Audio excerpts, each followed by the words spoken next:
I still remember the exact moment my phone lit up with that email. The Italian sun was warm on my skin as I sat at a small cafe in Florence, cappuccino in one hand, phone in the other. My heart nearly stopped when I read the subject line, termination of employment, effective immediately. My fingers trembled as I opened it. The words blurred together, but the message was clear. I was fired for professional abandonment during an active grant cycle. But that was impossible. I had my vacation approved in writing. I'd worked 16-hour days for 2 years straight. I'd built MindSpark's award-winning learning platform from scratch while my boss, Andrew Vail, took all the credit. "What's wrong?" asked Mia, my best friend, watching my face fall. "I just got fired," I whispered, the words hanging in the air like a bad dream. "By email, while I'm on approved vacation." I tried logging into my work accounts, but access was already cut. No warning, no chance to defend myself, nothing. My phone pinged again. Another email arrived, but this one wasn't from HR. It was from Dylan, a junior developer on my team, and it wasn't meant for me at all. The email was clearly sent to the wrong person. Dylan had meant to forward it to Andrew in legal, not to me, Sloane Bishop. The subject line read, FWD Final Compliance Scrub, Urgent. My finger hovered over the delete button. I didn't work for MindSpark anymore. This wasn't my problem, but something made me hesitate. Maybe it was the bitter taste of injustice still fresh in my mouth. Maybe it was curiosity. Or maybe it was the strange coincidence of this landing in my inbox right after being fired. I opened it. Attached was a PDF labeled Predictive Risk Scoring, Q1 Beta Trials. I didn't recognize this project. It wasn't something I'd worked on or approved. But as I began reading, my blood turned to ice. The document outlined a secret program using my AI learning platform, the one I had designed to help underserved students, to generate risk scores for kids based on things like response time, tone of voice, and eye movements captured through webcams. My hands began to shake as I scrolled further down. What I saw next made me almost drop my phone. At the bottom of the PDF was a partnership agreement with Celerity Edu, a company that provided educational services to juvenile detention centers. The truth hit me like a truck. MindSpark was using my creation to profile which kids might end up in prison someday. They were selling this data to companies in the correctional system. My stomach twisted in disgust. I had designed that platform to help kids learn, not to label them as future criminals. I thought of all those smiling faces in the pilot schools, those hopeful teachers, those proud parents. All of them had no idea their children were being secretly assessed. "Sloane?" Mia's voice seemed distant. "You look like you've seen a ghost." "Worse," I whispered. "I've seen exactly why they fired me." I couldn't explain it all right there, but I knew one thing for certain. This wasn't a coincidence. They needed me gone before this project went live. I was the only one who would have recognized what they'd done to my code, how they'd twisted my creation into something sinister. They thought firing me would silence me. They were wrong. Back at our Airbnb, I pulled out my laptop. Though MindSpark had locked me out of their systems, I still had my personal backup of the original code. It was my habit, and now my salvation. Side by side, I compared my version with snippets Dylan had accidentally included in his email. The differences were shocking. They'd stripped away privacy protections, added tracking modules, created hidden data collection points. Every change had been made after I completed the official version, but before it went to schools. "This is illegal," I muttered, pacing the small room. "They're collecting data on minors without consent. They're profiling kids who can't even understand what that means." Mia watched me with worried eyes. "What are you going to do?" I stopped pacing. "I need more evidence." Though MindSpark had cut off my official access, they'd forgotten one thing. My personal Gmail account was still synced to company calendars because of an integration bug I'd never reported. I could still see meeting invites, attendee lists, and, most importantly, meeting recordings. My heart raced as I accessed the archive. There it was, Celerity Partnership Discussion, confidential. The video loaded slowly on the Airbnb's weak Wi-Fi. I watched as Andrew Vail, my former boss, stood at the head of the conference table, beaming with that $1 million smile that had charmed investors and school boards alike. "What we've built here is revolutionary," he said, gesturing to slides showing my work. Thanks to Sloane's framework, we can identify behavioral patterns that correlate with future outcomes. A man in an expensive suit nodded. And the schools have no idea about the secondary use case? Andrew smirked. They think it's just an advanced learning tool. The risk assessment data is extracted separately.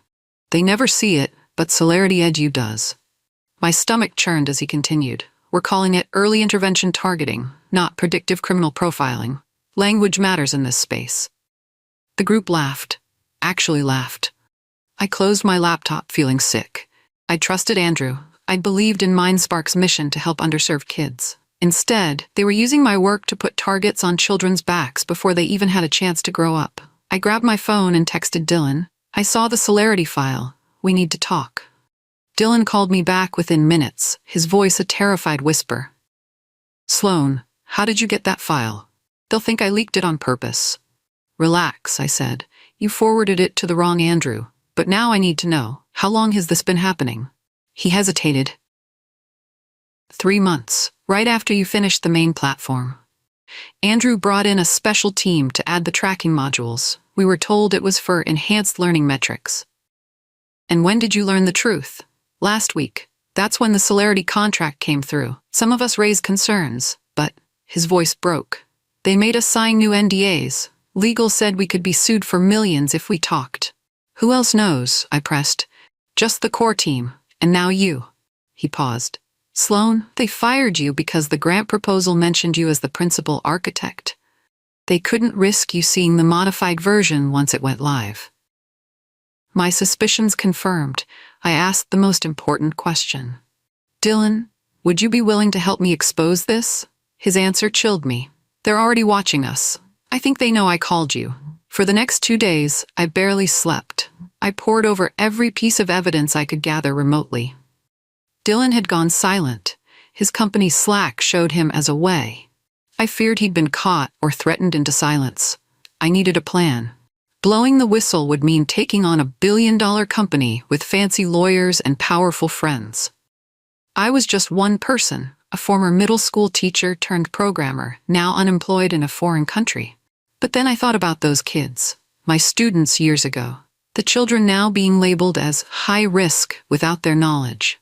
Children who looked like my former students in the Bronx, mostly black and brown kids, already fighting an uphill battle. I opened my notebook and began organizing my evidence. The modified code-based screenshots, the Celerity partnership document, the recorded meeting where Andrew admitted the deception, Dylan's emails showing concerned employees being silenced. It wasn't just about my wrongful termination anymore. This was about stopping something truly evil before it ruined young lives. That night, I made 3 secure folders and sent them to 3 different people who could help. My first email went to Elena Reyes, an investigative reporter at the Chronicle of Higher Education, who had previously covered ethical concerns in EdTech. I'd met her once at a conference where she'd asked tough questions about student privacy. The second went to Zachariah Jones, an attorney who specialized in education privacy law and had successfully sued tech companies for COPPA violations. His reputation for taking on corporate giants was legendary. The third went to Parents for Ethical Education, a grassroots organization that had been fighting against surveillance technologies in schools. I used an anonymous email service and included only the essential evidence, enough to show the problem was real without revealing my identity yet. I ended each message the same way. MindSpark is secretly using learning software to profile children for the prison industry. I have proof. More will follow.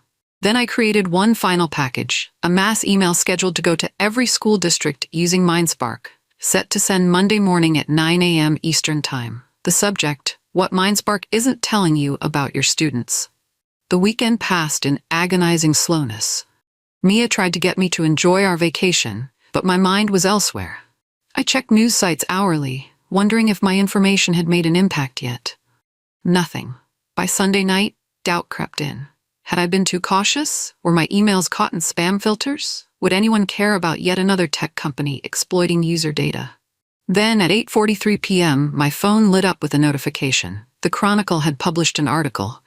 EdTech giant MindSpark under scrutiny for secret student profiling program. Elena Reyes had moved fast. The article mentioned an anonymous whistleblower and included screenshots of the celerity agreement. My heart raced as I scrolled through the comments already flooding in from horrified parents and educators. An hour later, I received an encrypted message from Zachariah Jones. "I'm preparing an emergency injunction. Need your testimony. Secure line tomorrow?" It was working. The truth was getting out. My phone pinged again, this time with a different kind of message. An unknown number texted, "We know it was you, Sloane." Big mistake. Monday morning arrived. At exactly 9 a.m., my scheduled mass email deployed to all 134 school districts using MindSpark. By 9:05, social media exploded. Parents posted screenshots with horrified comments. "They're scanning my child's face to predict if she'll be a criminal." Teachers shared their outrage. "We were told this was to help struggling students, not profile them." School administrators scrambled to respond, many announcing immediate suspension of the program pending investigation. By noon, 3 districts had already terminated their contracts with MindSpark. The company's stock plummeted 28% in a single morning. At 1 p.m., MindSpark issued a hasty statement. "These allegations mischaracterize our educational assessment tools. We are committed to student privacy and success." It was a weak response that answered nothing. Parents weren't buying it, teachers weren't buying it, and importantly, the press wasn't buying it. By 3 p.m., my phone buzzed constantly with updates. The story had reached national news. Parents were demanding answers. School boards called emergency meetings. And somewhere in Silicon Valley, I knew Andrew Vail was panicking. Tuesday brought a new wave of revelations. 2 MindSpark engineers who'd seen my evidence came forward with their own testimonies. They confirmed that student data was being channeled to Celerity Edu without proper consent or transparency. Parent groups organized protests outside MindSpark headquarters in San Francisco. News vans lined the street. Reporters shouted questions at employees entering the building. I watched it all unfold from my hotel room in Florence, alternating between news sites and secure calls with Zachariah Jones, who was now representing 7 school districts in a class action lawsuit. "They're trying to find out who leaked the documents," he told me. "They've got a team searching for digital fingerprints. Are you sure you covered your tracks?" "Yes," I assured him, thinking of the careful steps I'd taken to anonymize my communications. "How bad is it for them?" "Bad," he said grimly. "The FBI's cybercrime division just opened an investigation into potential violations of federal privacy laws. The Department of Education is involved too." I felt a strange mix of satisfaction and terror. I had started an avalanche. That evening, a new headline appeared. MindSpark COO Andrew Vail takes indefinite leave of absence. Wednesday was the day everything changed. A photo circulated on Twitter showing Andrew being escorted from MindSpark headquarters, carrying a box of personal items, security guards flanking him. The company released a terse statement. "Andrew Vail is no longer with MindSpark, effective immediately. We are cooperating fully with ongoing investigations." They were throwing him under the bus to save themselves. By afternoon, major investors were publicly distancing themselves from the company. Educational organizations issued statements condemning the secret profiling program. TechCrunch ran a damning piece titled, "The Dark Side of EdTech: How MindSpark Betrayed Student Trust." My vacation days were nearly over, but I wasn't sure what I'd be returning to. My career in EdTech might be finished. Who would hire a known whistleblower? Yet I couldn't bring myself to regret it. That evening, I received an email from a teacher in Detroit.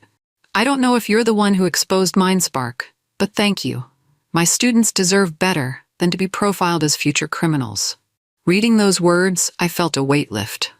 Whatever came next, I had done the right thing. I flew home on Friday to a changed landscape. MindSpark's stock had fallen 62%. 15 school districts had canceled contracts. The company announced layoffs of 30% of its workforce. My apartment felt small and quiet after the chaos of the past week. I checked my email nervously, half expecting legal threats or worse. Instead, I found a message from Marissa Chen, CEO of TrueLearn, a smaller but respected edtech company. "I admire your courage. When you're ready to talk, I'd like to discuss your future." I wasn't ready to jump into another job yet. The betrayal was still raw, but I saved her contact information for later. That night, I ordered takeout and watched the news. A tech analyst described MindSpark's scandal as potentially fatal to the company. My phone pinged with a text from a number I recognized all too well. Andrew Vale. "You've destroyed everything. Happy now?" I didn't respond. There was nothing to say to someone who had used children's data as a commodity. Instead, I opened my laptop and began sketching ideas for something new. Something better. 3 weeks passed. The MindSpark scandal continued to unfold, with new revelations almost daily. Former employees came forward with stories of ethical corners cut, privacy concerns dismissed. I remained anonymous, though speculation ran wild. Tech forums debated the whistleblower's identity, with some correctly guessing it might be the mysteriously fired curriculum architect. I spent my days building a prototype for a new kind of learning platform, one with privacy at its core, one that would help kids without exploiting them. Then came a knock at my door. A courier delivered an envelope from Zachariah Jones's law firm. Inside was a letter requesting my official testimony in the class action suit against MindSpark. "Your anonymity can't last forever," the note read, "but your testimony could help make sure this never happens again." I knew he was right. Hiding wouldn't change anything. The truth needed a face and a voice. That evening, I called Zachariah and agreed to testify. "I'll need protection," I said. "We'll take care of you," he promised. "The truth is on your side." I hung up, feeling a strange sense of calm. The hardest part was yet to come. The deposition was scheduled for Monday morning. I spent the weekend preparing with Zachariah, reviewing evidence, practicing answers to tough questions. "They'll try to discredit you," he warned. "They'll say you were a disgruntled employee out for revenge." "I have the evidence," I replied, more confidently than I felt. "Evidence helps, but narrative wins," he said. "Remember why you did this, for the kids." When Monday arrived, I dressed simply in a navy blue blazer and white blouse. No flashy jewelry, no dramatic makeup, just a former teacher who loved her students enough to risk everything. The deposition room was cold and sterile. 5 attorneys from MindSpark sat across from me, their expressions varying from contempt to calculation. A video camera recorded everything. "Please state your name for the record," the lead attorney said. "Sloane Bishop," I replied, my voice surprisingly steady. "And you were employed by MindSpark until 3 weeks ago, correct?" "Until they fired me for taking approved vacation days," I clarified. "Yes, the battle had begun. For 6 grueling hours, MindSpark's attorneys tried to break me. They questioned my expertise. They suggested I misunderstood the technology. They implied I had stolen company property by keeping code backups.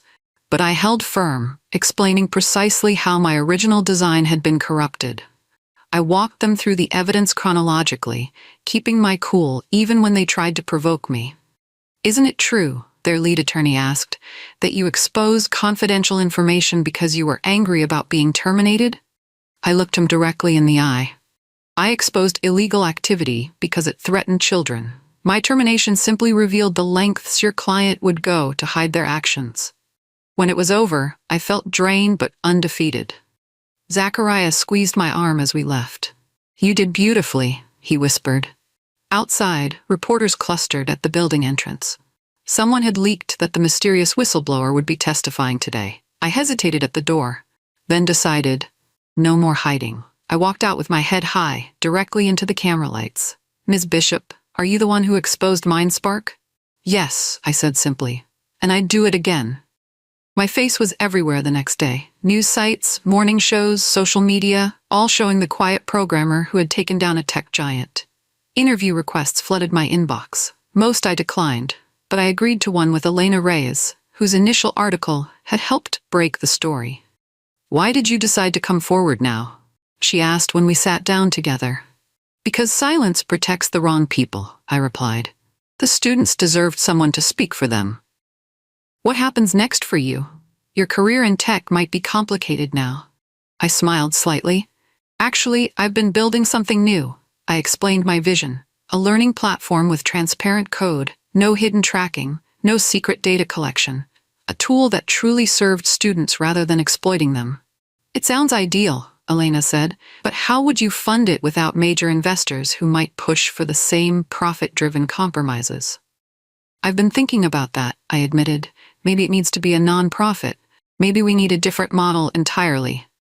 The article ran the next day under the headline, Whistleblower's Next Chapter, Reimagining Ethical EdTech.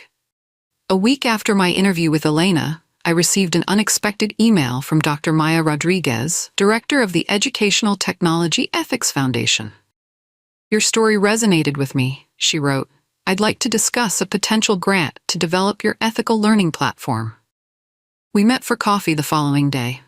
Dr. Rodriguez was a former teacher herself, with a fierce commitment to student privacy. We have a $1.5 million fund earmarked for ethical innovation in EdTech, she explained. I believe your project is exactly what we've been looking for. I nearly spilled my coffee. That's substantial. She smiled. The foundation was created by tech executives who grew concerned about the direction of the industry. They prefer to remain anonymous, but they want to support alternatives to the surveillance model that's become so common. It seemed too good to be true. What's the catch? No catch. The code stays open source. Student privacy remains paramount. Profit is not the goal. Impact is. I extended my hand across the table. Then I think we have a deal. That afternoon, I registered a new company, LumenPath Education. Over the next 3 months, LumenPath grew from a concept to a reality. I assembled a small team, 2 former MindSpark engineers who had quit in protest, a UX designer with special education experience, and a privacy lawyer to ensure we stayed true to our mission. We worked from a small office in a converted warehouse. No fancy Silicon Valley campus. No ping-pong tables or kombucha on tap. Just passionate people building something meaningful. Our first product focused on supporting neurodivergent learners, children with ADHD, autism, dyslexia, and other learning differences. The software adapted to each child's unique needs without collecting unnecessary data or making predictions about their future. As we prepared for our first beta test, I received a surprising email. Celerity Edu had been dropped as a contractor by 3 major juvenile detention systems following the MindSpark scandal. They were facing their own investigation for data misuse. It felt like justice. But I knew our work was just beginning. We needed to prove that ethical EdTech could succeed, not just morally, but practically. The day before our beta launch, I gave a short speech to our team. Tomorrow, we start changing what's possible. The beta test launched in 5 schools across the country, including my former middle school in the Bronx. 50 students with various learning needs would use LumenPath for 6 weeks. I visited the Bronx classroom personally on launch day. Miss Torres, a veteran special education teacher, welcomed me warmly. The kids are excited, she said. They've been told it's software that listens to them, not judges them. I watched as her students logged in for the first time. A boy with severe ADHD, who usually couldn't sit still for more than a minute, engaged with the math module for nearly 20 minutes without interruption. A girl with dyslexia used the adaptive reading tools and finished her first complete paragraph independently. When she finished, she looked up with such pride that tears sprang to my eyes. It doesn't get mad when I'm slow, she told me seriously. At the end of the day, Miss Torres pulled me aside. Whatever you're doing differently, it's working. These kids have never engaged like this before. I smiled. We're not trying to fix them. We're meeting them where they are. As I left the school, my phone buzzed with a notification. TechCrunch had published an article comparing MindSpark's continuing collapse with promising newcomer LumenPath. The 6-week beta test yielded results beyond our expectations. Student engagement increased 78%. Completion rates for assignments rose 64%. Teachers reported significant behavioral improvements as frustration levels decreased. Parents noticed too. One mother wrote, "For the first time, my son isn't afraid to make mistakes. He says the computer is nice to him." With these results, we secured additional funding from the foundation and several educational nonprofits. We kept our promise. No venture capital, no pressure to monetize student data. MindSpark, meanwhile, continued its downward spiral.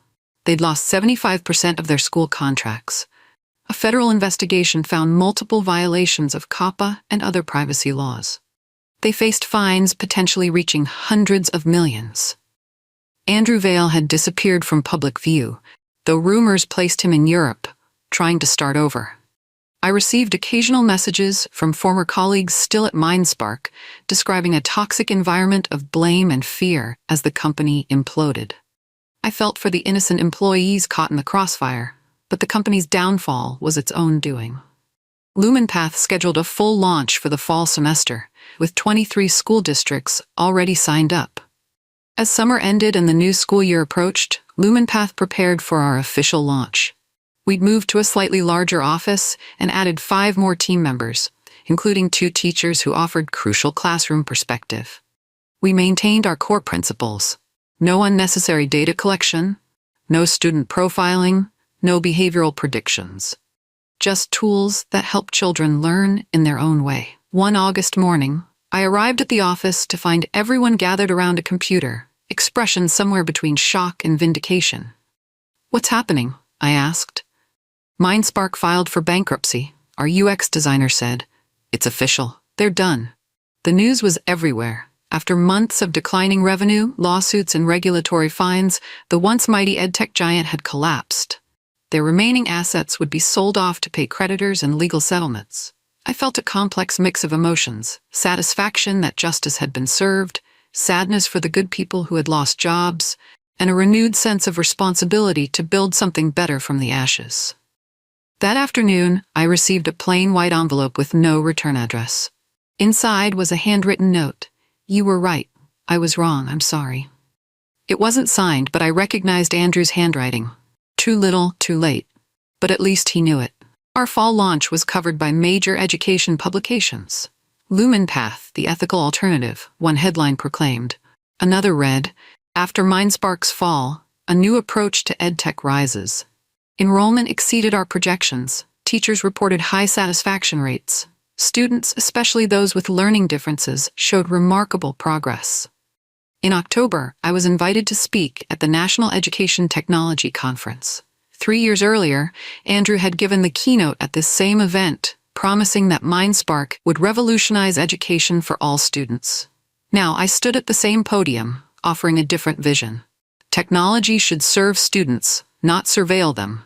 I told the audience of educators and industry leaders. It should expand opportunities, not limit futures based on algorithmic predictions.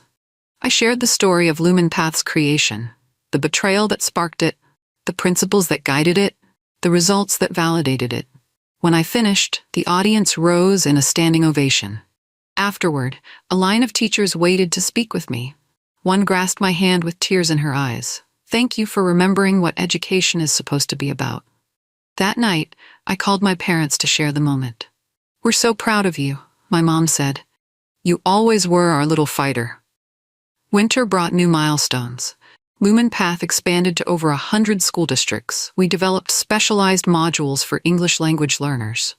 Our team grew to 30 people, all committed to our mission of ethical edtech. The educational landscape was changing too. In the wake of the MindSpark scandal, legislators in several states introduced bills requiring transparent privacy practices in educational software. Parents demanded to know how their children's data was being used. School boards developed stricter vetting processes for technology vendors. In December, 1 year after that fateful email fired me from MindSpark, I visited a classroom in Ohio where every student used LumenPath. The teacher, Mr. Rodriguez, pulled me aside during lunch. "There's something you should see," he said, leading me to his computer. He pulled up progress charts for his students. "This is Carlos. He has severe ADHD and was failing every subject in September." The line on the chart showed a steady upward trajectory. Yesterday, he got his first A ever on a science test. Mr. Rodriguez's voice cracked slightly. He told me it was the first time he didn't feel stupid while taking a test. I stood there, overwhelmed. This was why we had built LumenPath. This was the vindication that truly mattered. Spring brought an unexpected letter. The Educational Technology Ethics Foundation was presenting me with their annual Innovation Award. The ceremony would be small, just industry leaders and educators who championed ethical practices. As I prepared my acceptance speech, I reflected on the journey, from being fired in Florence to building a company that was changing children's educational experiences, from exposing wrongdoing to creating something right. At the ceremony, I scanned the audience of teachers, Technologists and advocates, these were my people now. Not the Silicon Valley crowd chasing unicorn status, but people who measured success in student growth and well-being. A year ago, I lost a job but found a purpose, I began.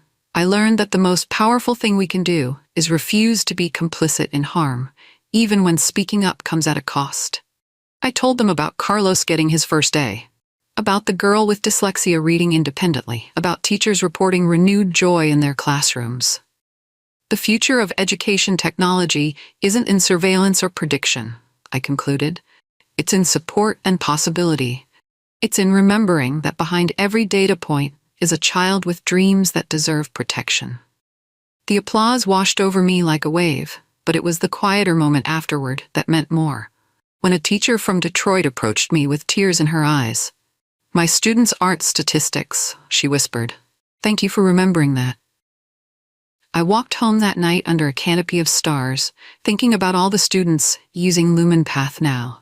Children learning at their own pace without judgment or secret scoring. Children whose data wasn't being sold. Children whose futures remained wonderfully, hopefully unwritten. It had begun with an email that fired me for taking vacation days. It had ended with a new way forward. Sometimes justice comes from refusing to stay silent, and sometimes the best revenge is building something better from the ashes of betrayal.